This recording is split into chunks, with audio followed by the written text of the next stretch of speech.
Hey guys, check it out. It's Demonology. We're building a car for RoadKillNights. They gave me a task, something that I've done before, but this year I partnered with the best, the fastest in the industry, which is Bailey's Hot Performance. I brought in Chris Bailey to build this car for me and my mentee, Lee Carter, so we can go and snatch souls at RoadKillNights. Chris, tell us what you got planned for this build. Hey, but how fast do I need to put this together? What's the timeline? Don't worry about the time. We need it yesterday. Oh my Lord. And because we need it yesterday, I've contacted all of my partners. Holly, big shout out to my #1 partner. They have stepped up and got us all the product. As a matter of fact, I think we have a brand new set of Mickey Thompson tires that just came in the mail from my Mickey Thompson bar. Hey, but RoadKillNights is the 12th. Don't worry about the 12th. Come on, man. Man, what are we talking about? I can't be this. talking to you about this. I gotta get over here on the. What are you? You got It's it, a week baby. and a half, man. A week and a half? I gotta go. We gotta build a car. Peace. Hey, follow Chris Bailey. If you want to see more on this roadkill build, go to his channel. He'll have it on there. Okay, this is we got flow supply for our fuel feed. Here's BMR stuff. Okay, so here's some more. Our fearless leader, Herman. Okay, so here's our fuel regulator. Flywheel for when the engine comes in. Okay, so we got our second batch of parts that have just showed up. Last week we went and picked up our flow supply ice tank, nitrous bottle brackets, some lines, fittings, so we can get everything panned out in here. So last week we got the ice tank in, we got the dual bottle brackets, the dual nitrous brackets, all of our lines ran up to a bulkhead, and we'll show you all that. So now the next set of parts that we got that just hit, because Dodge, so RoadKillNights is in 17 business days for us to get this done, so we can have a week out at the track to do some testing, dialing in, and then hopefully get out to the RoadKillNights in time with a perfect working car. So 17 days is our goal to have this thing running. So here's our second set of parts. Low supply for the fuel side, fuel pressure regulator, our steering rack from Flaming River, because we got to go with a manual rack, so we're going to put that on the front subframe.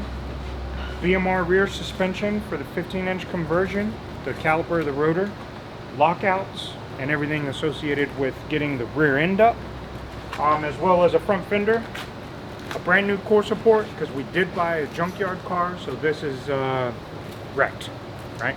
So the front right passenger side corner was wrecked. So now we're gonna get brand new parts in it, so we look good, showing up there. So we're gonna have two teams right now that are gonna break apart. We're gonna do the subframe. One team's gonna be doing the subframe, getting that in the car. The next team's gonna be doing the front fender, core support, fuel regulator mounted, and all that other stuff. So all hands on deck. Hopefully we get this done. All right, so we're gonna break down in two teams to get this done. We're gonna do James and Brian on the rear suspension setup to get it up and running. What I want, James, with you in your master plan, where do you want that regulator? So if you can tell us where you want that air motive regulator, we can get Junior on getting that mounted in that corner, exactly how you want it. And then me and Ross will get the fender, the core support, and get all that swapped out and done and ready to go. And then we'll get the steering rack from Flaming River on the front end so we can measure for steering column. Okay? Cool? Alright, let's do it. Let's get it done. Space it out, it'll look nice and be nice. Okay. Chris, we're not allowed to run fuel through the cab, right? Yeah. Oh, you can? Mm-hmm. Yeah, we can run fuel through this.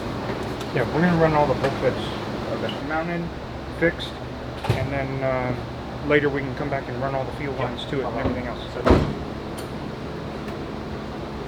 I thought there was hardware and everything in there, but there's not. So we have all these up here, Looks like we're probably gonna have to pull the hood off.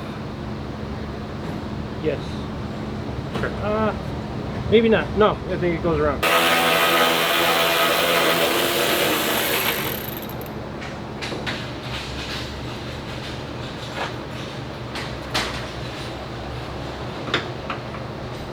Tilt that down.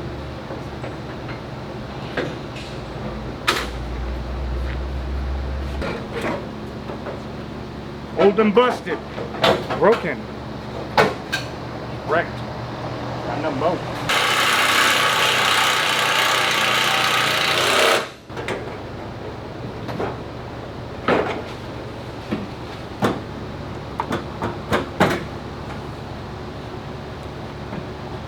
Any sealing on it. So what I typically have to do is I've got to go in, take the black bleeder screws out of these two.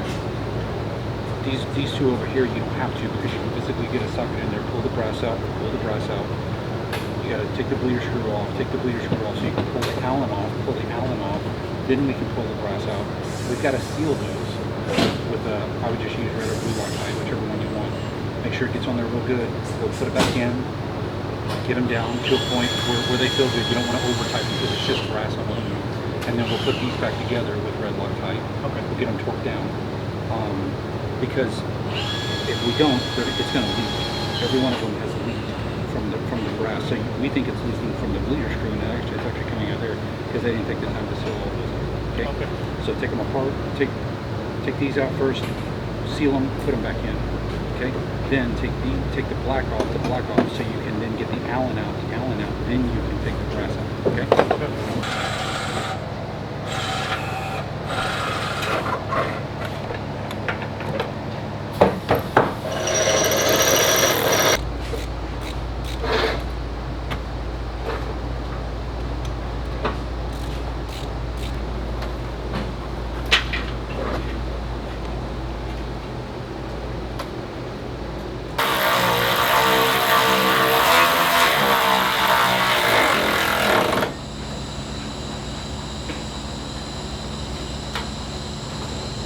You have a dash 10 bulkhead in here, I assume? Because I have nuts right here, so that takes care of that. Now, on the other side of the tin, we have to put a Y, and we can do a Y, single tin in, dual 8 out, so go to the fuel rails, and then they turn around 8, come back to the regulator, and then an 8 return. Or do you want us to just use the factory rail? That's up to you. And then we would just need an adapter. So the factory rail would mean that we only have to do one. So we would come through the bulkhead, and then we would go directly to the fuel rail, and then it would return, and it would go through a series, and it would return to the regulator. So we would just plug one side of the regulator. Yeah, and then return. But we have fuel rails if you want to dual in, and then dual to the regulator. So we'll dual in. I don't know why they gave us push lock though. I don't either, but they also gave you push lock fittings. So some of this was push lock fittings, like this one right here, and they gave it in this dash 8. So you might have told them that we would just do the return in this. I don't know, but no, this isn't fuel. Okay, the main thing is we got 2 left. Jesus Christ! Why you can't do it 10 here? There's not enough room. So let me go through what we got. Okay. And then I'll report back. Okay.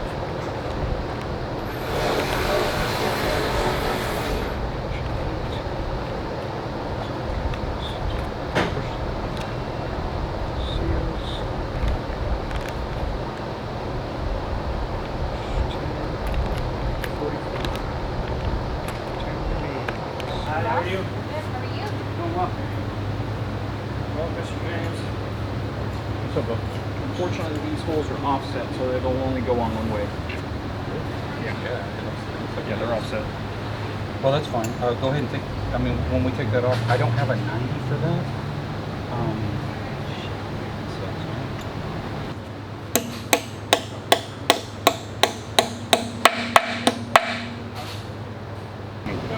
So we just need spring, the one that was factory installed and ready. Cool. Okay. And that's it. That's all we need. You still need the instructions or not? Supposed to float? Yeah. Okay. Because I'm floating. Yeah. and I wanted to know. Yeah, am I supposed to be? No, that's fine. Okay. Understand? Cool. Fender's done. I got the rack up here. When they go to set the rack in the rear, or the rear subframe in there, then we'll do this. Okay. I think he's getting the calipers built. Brian is. All right, hold this back.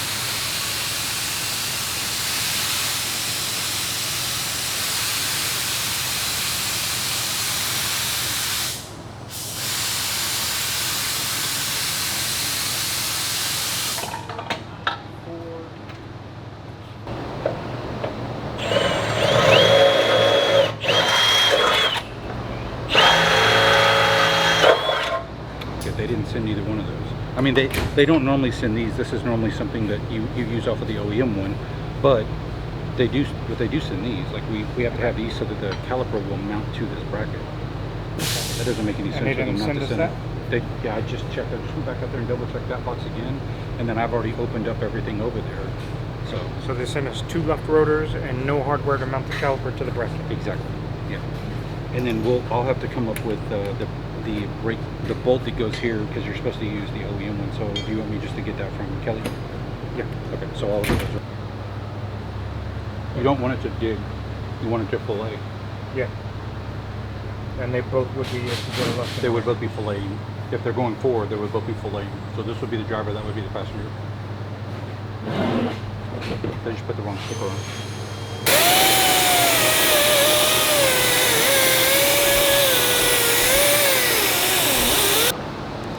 The bumper cover, brand new bumper cover, shows up tomorrow, so we're not using that one. Nope. Nope. I'll put this over. So I just don't know what needs to transfer over from that cover. So. All right, so we got day 1 in the books. The car was wrecked. We had a broken core support. Found a used one on Facebook Marketplace. Got this put in. Got the fender replaced that was damaged. We also have our Flaming River manual rack mounted up on our front subframe right here. So the Flaming River manual rack conversion for the Hemis is mounted in the front subframe. Tomorrow what we'll do is work on getting this in the car so we can measure for the steering column. Flow Supply came in big time. Flow Supply provided us with their brand new ice tank. All of the new Flow Supply lines and fittings. Nitrous Outlet owns Flow Supply. So we got Nitrous Outlet dual 10-pound bottle brackets with all their lines and fittings. So we made the mount and everything. This is where our fuel cell is going to go. Here's our Flow Supply ice tank. That's where that is. And got all that situated. Now the rear subframe we have on board with AAD. Have all the AAD arms installed on our rear subframe. This is a 2015 and newer rear cradle because it has the better mounts for the diff than the previous year. So we have all the AAD arms for the drag link. So we have these installed, got these ready to go. The BMR bushings. With AAD we can do the rear sway bar link. That doesn't require the billet knuckle that a lot of people see. So you can shave the OEM sway bar mount, put in the 15-inch AAD sway bar link, and you're good to go. Then all you got to do is order the Willwood rear brake kit or anything like that. So we have the BMR rear 15-inch brake kit, which is the caliper and the rotors. Subframe lockouts, or not lockouts, but the full polyurethane bushings. Here and here, we did the BMR lockouts in the subframe. Got that done. Our diff is ready to set down. We have DSS axles that we're putting in it, and then this thing is going to be ready to go. So we're going to wrap this up tomorrow. We'll get the subframe in the car, get everything mounted, get the front subframe in the car, and then we're waiting on parts again. So hopefully we start getting some more stuff tomorrow and the following week, because officially 16 days, because today's a wrap. So now we have 16 days to get this thing done, and I feel like we did some good headway. So thanks to all the sponsors, AAD, and everybody else that's coming on board to help us get this car done. Thank you to my guys and the crew here putting in the extra hours for the dream. So make sure you like, subscribe, follow all of our channels, and help support us and cheer us on as we get on the road to Roadkill Nights and hopefully win and take over the whole thing. So thank you guys. We'll see you soon.